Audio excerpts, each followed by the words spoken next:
Terlihat lilin ini tak padam ketika pria ini meniupnya menggunakan masker. Lalu saat ia melepas maskernya, otomatis lilin ini padam dan Pak Bos di depannya mencatat nilai pria itu. Kemudian giliran pria kedua meniup lilin. Ia melihat si Pak Bos sedang sibuk, maka ia membuka masker kepunyaannya. Ia pun meniup lilin dua sekaligus. Lalu si Pak Bos langsung mencatat nilai kedua pria itu. Kemudian si pria ketiga yang meniup lilin, ia tak melepaskan maskernya sehingga berulang kali ia meniup lilin tak padam juga. Dia pun ditertawai oleh kedua temannya itu, sedangkan dirinya terlihat malu. Dan si Pak Bos pun berkata kalau ujian pertama sudah selesai dan mereka akan melanjutkan ujian kedua di tempat lain di dalam kantornya.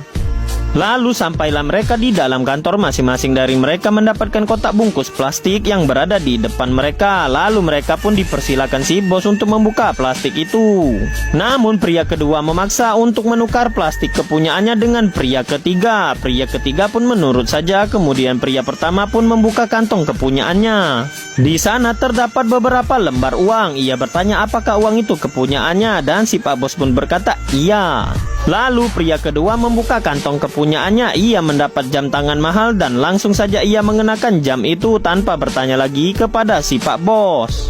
Dan sekarang giliran pria ketiga membuka plastiknya. Ia pun terkejut karena ia hanya mempunyai kotak yang kosong saja. Ia pun tak tahu apa maksud dari si Pak Bos, tapi ia menurut saja.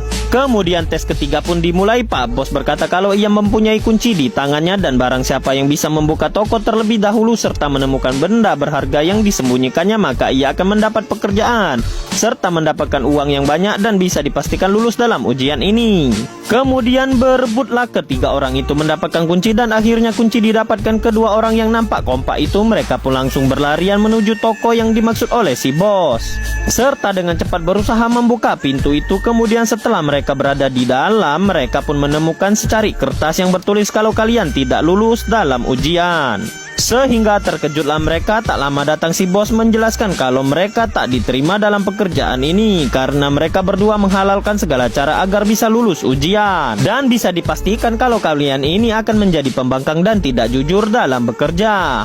Si bos pun berkata di saat ujian pertama seharusnya lilin tak mati, tapi kalian membuka masker agar lilin itu padam dan inilah kesalahan mereka.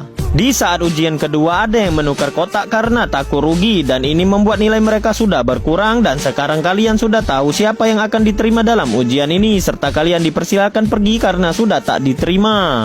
Cerita pun berakhir. Terima kasih. Tetap di Snack Video.